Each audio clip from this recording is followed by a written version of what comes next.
What is going on, guys? Welcome back to the Crew 2, and in this video I'm going to be taking a look at the Forsberg Racing Nissan 370Z Dominion Edition. This was actually the car that did come out in the last summit of episode 1 on the Crew 2, and to be honest, I've been actually really liking this vehicle so far from the testing I have done. The handling of this Nissan I think is going to be top tier compared to many of the other street vehicles.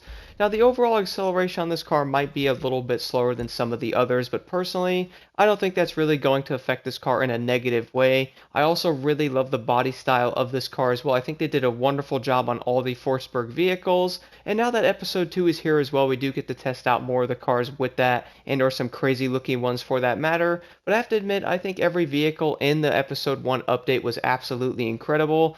Now, as I did mention before, this is the car that was on the last summit we just had at the end of episode 1. So I have a feeling this car may never ever come back on the Crew 2, but who knows, maybe in the future this car could make a return. But with it being a Forsberg racing vehicle, I would say it most likely may not. But nonetheless, guys, unfortunately, a lot of players would probably like some type of customization with these. This vehicle does not have any, but I do love the overall body kit on this car, how it already looks. So personally, I probably wouldn't change anything on this vehicle if you could actually do so. I think it looks awesome as is.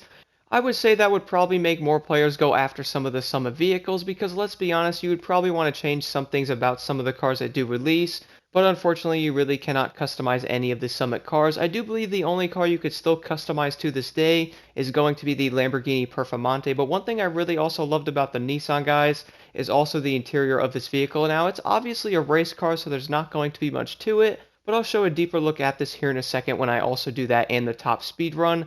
But anyway, let's go do an outside look of the Nissan right now, and then I also want to take this thing on a top speed test to see what it can actually get to, and how it might compare to some of the better cars in this class as well. Then we definitely have to jump into one of the street races, because I feel like this new Nissan Dominion Edition is probably going to have some of the best handling we've seen out of many of the other street cars.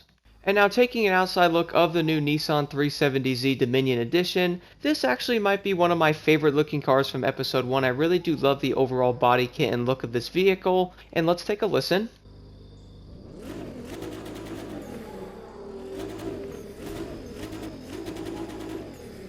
Now, as I did mention before, the interior of the Nissan here is probably not going to be anything crazy because, well, this thing is a race car, so you really don't want to have a lot of stuff in there anyway. You can see the bar over there because obviously this car has a crazy roll cage in it. You can see the e-brake there, then the shifter as well, which is awesome.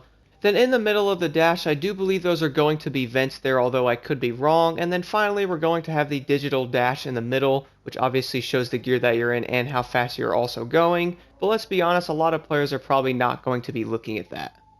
But anyway, let's go see what the top speed of the Nissan actually is, because I want to see how this car is going to compare to some of the other ones we do see in the game here.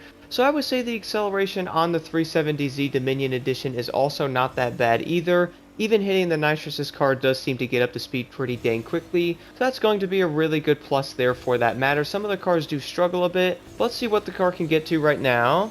So 240 miles an hour. Now do keep in mind, guys, pushing it to 240, you're going to go through a lot of your nitrous there. So I would say the actual top speed is probably like 237 to 238, which is probably going to fall right in with many of the other street cars in the game, because I have been noticing many of them actually do around about 240, but I've also been noticing this to be a sweet spot with many of these cars because a lot of the shorter tracks, you really don't have to do 250 plus miles an hour on those. The biggest thing is going to be the handling, which I think we can all agree a lot of the cars that are lower top speed tend to handle really good. And obviously we have a few cars that are going to be really fast but also handle, which is going to make those cars unstoppable. But I really do think the Nissan here is going to be a great vehicle overall. The handling on this car really does impress me, which I will get into that more in a second in the race. So I definitely recommend trying out this vehicle, and with 237 miles an hour, it's going to be in a nice little spot compared to many of the other street cars. So now jumping right into the race here with the 370Z Dominion Edition. So a few things I did notice about this vehicle that really do make me like it a lot. So the first thing is going to be the handling and stability of this car. I really do think is going to be top tier. The way this car can actually handle is going to be pretty incredible, guys. I'm not even going to lie. At first, when I actually drove this vehicle in the Summit, when it was actually in there when you could test drive it, I was like, man, this car is going to have a lot of potential because it just handles really good. Obviously, it was base level, but now maxing it out with all the parts here in a Nitro Chemist set, I can definitely see this car having a lot of potential. it really does seem like every vehicle that came out in episode 1 part of the Forsberg Racing is all going to be really good options for pretty much anything, whether that's like summits or like doing PvP.